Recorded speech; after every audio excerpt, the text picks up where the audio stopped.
Hello class 4 এর বন্ধুরা, তোমরা সব কেমন আছো? আশা করি তোমরা প্রত্যেকেই ভালো আছো। হাজির হয়েছি সম্পূর্ণ নতুন একটি ভিডিও নিয়ে। এই ভিডিওর মাধ্যমে আমি আলোচনা করতে চলেছি তোমাদের দ্বিতীয় পর্যায়ক্রমিক মূল্যায়নের একটা নমুনা প্রশ্নপত্র এবং সাজেশন নিয়ে।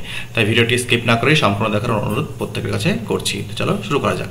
তোমাদের কিন্তু সেকেন্ড সামেটিভ পরীক্ষায় পেজ নম্বর 45 থেকে কিন্তু 85 নম্বর পৃষ্ঠা অবধি কিন্তু পরীক্ষায় কিন্তু থাকবে, ঠিক আছে? অর্থাৎ এই যে পৃষ্ঠা কটা আমাদেরকে কিন্তু ভালোভাবে কিন্তু তৈরি করে নিতে হবে, ঠিক আছে? চলো দেখা যাক। তোমাদের কিন্তু সেকেন্ড সামেটিভ পরীক্ষায় কিন্তু পরীক্ষার যে মান সেটা থাকবে 30 মার্কস এবং সময় থাকবে 1 ঘন্টা, ঠিক আছে?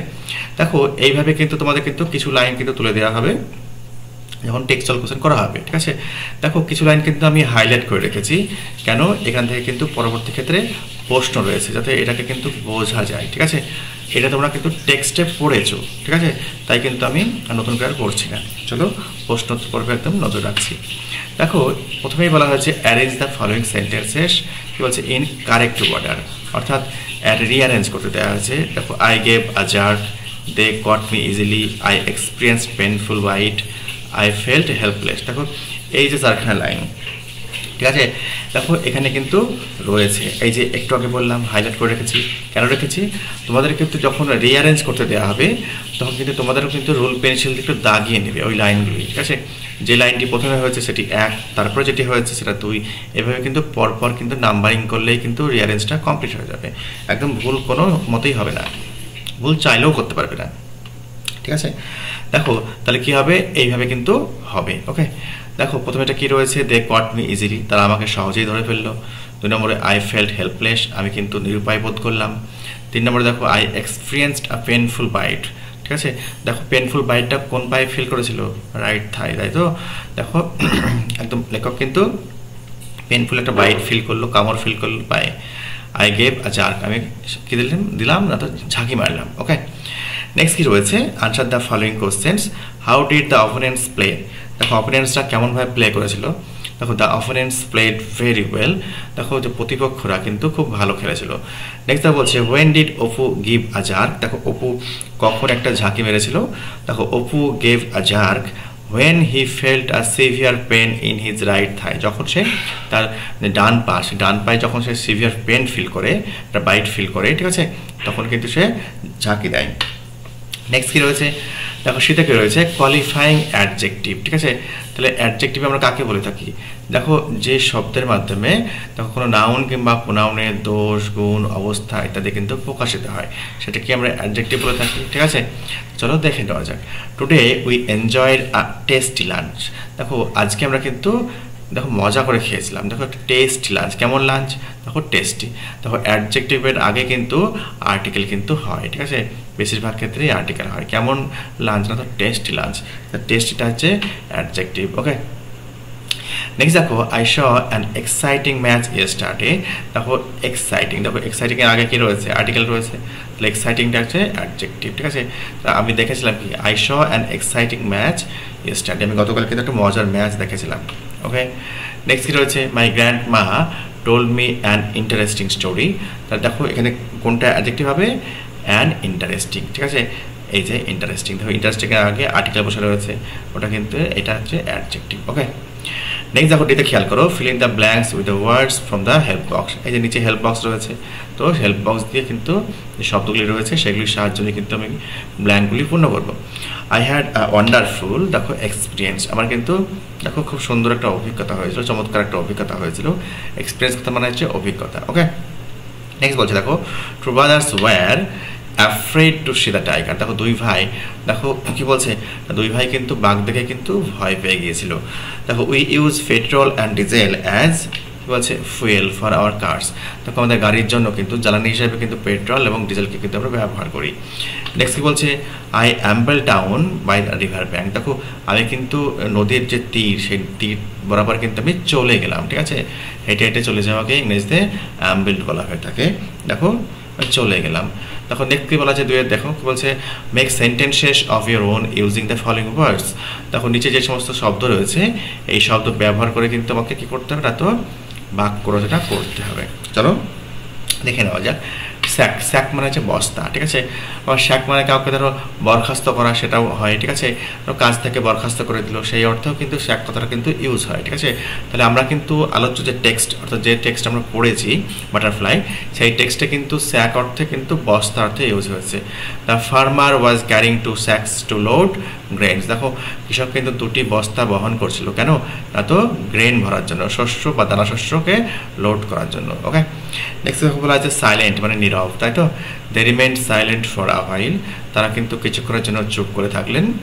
নেক্সট বলছে দেখো এক্সট্রিম, দেখো the plant is sensitive to extreme heat and cold. দেখো প্ল্যান্টটা কিন্তু কি সহানুভূতিপূর্ণ, কি না তো প্রচণ্ড, দেখো এক্সট্রিম কথা অর্থ প্রচণ্ড অর্থে ইউজ হয়েছে, প্রচণ্ড তাপ এবং ঠান্ডায় কিন্তু সংবেদনশীল, সেন্সিটিভ। ওকে, নেক্সট কি বলা হয়েছে দেখো অ্যাডভার্বগুলিকে কিন্তু আমাকে সার্কেল করতে হবে, সার্কেল মানে বৃত্তের মধ্যে রাখতে হবে। ওকে, নেক্সট কি রয়েছে দেখো কি বলছে suddenly the boy went out of the class, হঠাৎ ছেলেটা কিন্তু ক্লাসের বাইরে বেরিয়ে গেল। সাডেনলি কথাটা একটা তোমার অ্যাডভার্বের মধ্যে পড়ে। নেক্সট বলছে we should always cross the road carefully, কেয়ারফুলিটি অ্যাডভার্বের মধ্যে পড়ে। The girl was slowly doing her work, স্লোলিটা অ্যাডভার্ব। নেক্সট দেখো mother spoke to her son angrily, মা তার ছেলের সঙ্গে খুব রেগে গিয়ে কথা বললেন, তাহলে অ্যাংরি এই কটা কিন্তু অ্যাডভার্ব। ওকে, নেক্সট কি রয়েছে দেখো আমাকে কিন্তু গ্যাপগুলি পূর্ণ করতে হবে প্রেজেন্ট কন্টিনিউয়াস টেন্স ব্যবহার করে। দেখো প্রেজেন্ট কন্টিনিউয়াস টেন্সের যে নিয়ম, যে রুলস, সেটা কি প্রথমে সাবজেক্ট থাকবে, তারপরে বিভার্বের রূপ। দেখো বিভার্বের 8খানা রূপ রয়েছে, am is are, was were, being, been আর বি নিচে, তাই তো। এগুলির মধ্যে যে কোনো একটা বসবে। তারপরে মেন ভার্বের আইনযুক্ত ফর্ম, যদি ধরো একটা এক্সাম্পল হিসেবে ধরো ড্র নিচ্ছি মেন ভার্ব, তাহলে তার সাথে আমি আইনজি যুক্ত করে বসাবো, ওটাকে বলা হচ্ছে ভার্বের প্রেজেন্ট পার্টিসিপল ফর্ম, ঠিক আছে। ভার্বের সঙ্গে আইনজি যুক্ত করে বসালে সেটাকে বলা হয় ভার্বের প্রেজেন্ট পার্টিসিপল ফর্ম। ওকে, চলো দেখে নেওয়া যাক। দেখো Samim is drawing a picture, দেখো সামিম থার্ড পার্সন সিঙ্গুলার নাম্বারের জন্য ইজ হয়েছে, আর ড্র ভার্বের সঙ্গে আমি আইনজি যুক্ত করে করতে হয়েছে, তাহলে সাবজেক্ট বিভার্ব তার মেন ভার্বের আইনযুক্ত ফর্ম। ওকে, নেক্সট দেখা বলছে the boy is climbing a rock. Next দেখো দে, এর পরে কিন্তু আর হয়, তাই তো। দে এখানে আর হয়, ভুলবশত ইজ হয়ে গেছে, দে এর পরে আর হবে। দে আর কি বলছে দে আর ক্রসিং দ্য ডেজার্ট, তারা কিন্তু মরুভূমি কিন্তু পার হচ্ছে। ওকে, দেখো আয়ের পরে কি বসে অ্যাম হয়, তো কি বলছে I am talking to my friend, এটা ভুলবশত টাইপ হয়ে গেছে, আয়ের পরে অ্যাম হবে। ওকে, আয়ের পরে অ্যাম হবে। তা দেখো বলছে I am talking to my friend, আমি আমার বন্ধুর সাথে কথা বলছি। ওকে, নেক্সট কি বলা হয়েছে দেখো এখানে ম্যাচিং করতে দেওয়া হয়েছে। দেখো শিয়ালদা স্টেশন, দেখো ট্রেনের ছবি রয়েছে। নেক্সট কি রয়েছে দেখো জিপিও অর্থাৎ জেনারেল পোস্ট অফিস। নেক্সট কি রয়েছে দেখো ভিক্টোরিয়া মেমোরিয়াল। নেক্সট রয়েছে দেখো নেতাজি সুভাষচন্দ্র বোস ইন্টারন্যাশনাল এয়ারপোর্ট। চলো এখানে কিন্তু underline the verb of the sentences, দেখো সেন্টেন্সের মধ্যে যে ভার্ব রয়েছে সেই ভার্বগুলোকে কিন্তু আন্ডারলাইন করতে হবে। The train stopped suddenly, the স্টপটা verb. They wanted to search everyone, তাহলে ওয়ান্টেডটা হবে। ওকে, দেখো এখানে ওয়ান্টেডটাও ভার্ব আবার সার্চটাও ভার্ব। দেখো এখানে সার্চ কথাটাও কিন্তু ভার্ব অর্থে ইউজ হয়েছে, ঠিক আছে। স্বদেশ jumped out of the window, দেখো জাম্পড আউট এটা ভার্বের মধ্যে পড়ে। সাম পুলিশম্যান র্যান, দেখো র্যানটা ভার্ব। ওকে, কি বলছে টু হিজ কম্পার্টমেন্ট। নেক্সট কি রয়েছে write a paragraph about your family, তোমার পরিবার সম্পর্কে প্যারাগ্রাফ লিখতে বলা হয়েছে। তো চলো দেখে নেওয়া যাক। যখন প্রশ্ন থাকবে তখন কিন্তু ইউর ফ্যামিলি থাকবে, আর আমরা যখন আনসার লিখবো তখন কিন্তু মাই ফ্যামিলি লিখতে হবে, আমার পরিবার, এইভাবে লিখতে হবে। ওকে, যেমন এটা অন্য একটা এক্সাম্পল নেওয়া যাক। তখন আমি বললাম তোমার নাম কি, দেখো হোয়াট ইজ ইউর নেম, তখন ইউকে প্রশ্ন করলে কি আর আই অ্যান্সার দেয়, তখন তুমি বলবে কি আমার নাম অমুক, তাই তো। আচ্ছা, আমি বললাম তুমি ভাত খেয়েছো, তুমি অ্যান্সার দেবে কি হ্যাঁ আমি ভাত খেয়েছি। দেখো আমি ইউকে প্রশ্ন করলে আই অ্যান্সার দেয়। ওকে, তাহলে ইউর ফ্যামিলি লেখা থাকলে আমাকে লিখতে হবে মাই ফ্যামিলি। ওকে, আশা করি বোঝা গিয়েছে। চলো দেখা যাক কি বলছে। My family is very special to me, দেখো আমার যে পরিবার, আমার পরিবার আমার কাছে বিশেষ। কি বলছে I have a loving father, কি বলছে a caring mother and a little brother. কি বলছে আমার রয়েছে দেখো লাভিং ফাদার। নেক্সট রয়েছে কেয়ারিং মাদার, যে আমাকে মাদার কী করে টেক কেয়ার করে, যত্ন নেয়, এবং ছোট্ট একটা ভাই রয়েছে। দেখো we all live together in a cosy house, cosy মানে হচ্ছে স্বাচ্ছন্দ্যময়, ঠিক আছে।